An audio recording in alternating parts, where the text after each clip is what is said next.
ದಿನ ಕಳೀತಾ ಇದು ಯಾವ ರೀತಿಯಲ್ಲಿ ವಿಶ್ವಕರ್ಮ ಯೋಜನೆ ಹಳ್ಳ ಹಿಡಿತು ಅಂತ ಹೇಳಿದ್ರೆ ಕೆಲವೊಂದು ವಿವರಣೆನ ನಾನು ಕೊಡ್ತೀನಿ ನಿಮಗೆ. ಟ್ರೈನಿಂಗ್ ಆಯಿತು, ಬ್ಯಾಂಕ್ ಕಡೆಯಿಂದ ನಿಮಗೆ ಲೋನ್ ಬಂದಿದೆ, ಬನ್ನಿ ಅಂತಕ್ಕಂಥ ಒಂದು ಲೆಟರ್ ಬಂತು, ಹೋದ್ರು ಎಲ್ಲ ಲೋನ್ ತೊಗೊಂಡ್ರು. ಕೆಲವೊಂದು ಜನ ಅಂದರೆ ಮೊದಲನೇ ಹಂತ ಎರಡನೇ ಹಂತದಲ್ಲಿ ಸಾಕಷ್ಟು ಜನ ಲೋನನ್ನು ತೊಗೊಂಡಿದ್ದಾರೆ. ಈಗ ಆಲ್ರೆಡಿ ಕಂತಿನ ಮುಖಾಂತರ ಲೋನನ್ನು ಕಟ್ತಾ ಇದ್ದಾರೆ. ಆದರೆ ಇದುವರೆಗೂ ಸಹ ಟೂಲ್ ಕಿಟ್ ಬಂದಿಲ್ಲ. ಅಂದರೆ 15,000 ರೂಪಾಯಿದು ಟೂಲ್ ಕಿಟ್ನ ಕೊಡ್ತಾರೆ ಅಂತ ಹೇಳಿದ್ರು, ಅದು ಮಾಹಿತಿ ಯಾವುದು ಇಲ್ಲ. ತದನಂತರ ಕೆಲವೊಂದು ಅಪ್ಲಿಕೇಶನ್ ಹಾಕಿದಂತಹ ವ್ಯಕ್ತಿಗಳು ಟ್ರೈನಿಂಗ್ ಸಹ ಆಯಿತು. ಬ್ಯಾಂಕನ್ನು ಸಂಪರ್ಕ ಮಾಡಿದ ಸಂದರ್ಭದಲ್ಲಿ ಬ್ಯಾಂಕ್ನ ಅಧಿಕಾರಿಗಳು ಎಷ್ಟು ಉಡಾಪಿ ಉತ್ತರಗಳನ್ನ ಕೊಡ್ತಾರೆ ಅಂತ ಹೇಳಿದ್ರೆ, ಮೊದಲೇ ಬಾರಿ 1 ಲಕ್ಷ ಇರುತ್ತೆ, ತಮಗೆಲ್ಲ ಗೊತ್ತಿರುತ್ತೆ. 50,000 ಮಾತ್ರ ನಿಮಗೆ ಹಣವನ್ನು ಕೊಡ್ತೀವಿ ಅಂತ ಹೇಳ್ತಾರೆ.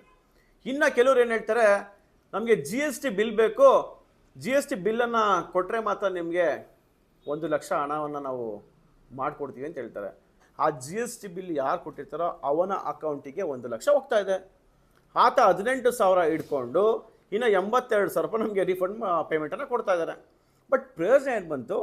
ಇದನ್ನು ಏನಾದರೂ ಮಾಡಿ ಸರಿ ಮಾಡಬೇಕು ಅಂತೇಳ್ಬಿಟ್ಟು ನಾವು ಜಿಲ್ಲಾಧಿಕಾರಿಗಳ ಒಂದು ಮನವಿಯನ್ನು ಮಾಡಿದಾಗ ಜಿಲ್ಲಾಧಿಕಾರಿಗಳು ಒಂದು ಡೈರೆಕ್ಷನ್ ಕೊಡ್ತಾರೆ. ಕಾಮನ್ ಆಗಿ ಅವರು ನಾವೊಂದು ಮನವಿ ಕೊಟ್ಟಾಗ ನೋಡಿ ಇದೆಲ್ಲ ನೋಡಿ ಸರಿ ಮಾಡಿ ಅಂತ ಹೇಳ್ತಾರೆ. ಯಾರಿಗೆ?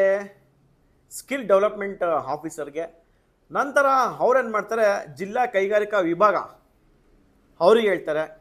ಅವರಲ್ಲಿ ಹೋಗಿ ನಂತರ ಟ್ರೈನಿಂಗ್ ಮಾಡ್ತಕ್ಕಂಥ ಒಂದು ಆಫೀಸ್ ಏನಿದೆ ಅವ್ರ ಹತ್ರ ಹೋಗಿ ಈ ಥರ ಪ್ರಾಬ್ಲಮ್ ಆಗ್ತಾಯಿದೆ ಅಂತ ಹೇಳಿದಾಗ ಆ ತರಬೇತಿ ನೀಡ್ತಕ್ಕಂಥವ್ರು ಹೇಳ್ತಾರೆ, ನಮಗೆ ತರಬೇತಿ ನೀಡ್ಲಿಕ್ಕೆ ಮಾತ್ರ ನಮಗೆ ಹೇಳಿದೆ ಹೊರತು ನಾವು ಬ್ಯಾಂಕಲ್ಲಿ ಲೋನ್ ಕೊಡಿಸ್ತೀವಿ ಅಂತ ನಾವು ಹೇಳಿಲ್ಲ. ಸರ್ಕಾರ ನಮಗೆ ನಿಮ್ಮ ಲೀಸ್ ಕೊಟ್ಟಿದೆ, ನಾವು ತರಬೇತಿ ನಿಮಗೆ ಕೊಟ್ಟಿದ್ದೀವಿ, ಮತ್ತು ಬ್ಯಾಂಕಿಂದು ಅದಕ್ಕೂ ನಮಗೂ ಸಂಬಂಧ ಇಲ್ಲ.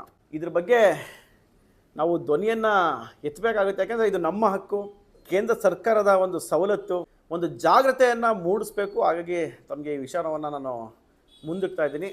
ನಮಸ್ಕಾರ.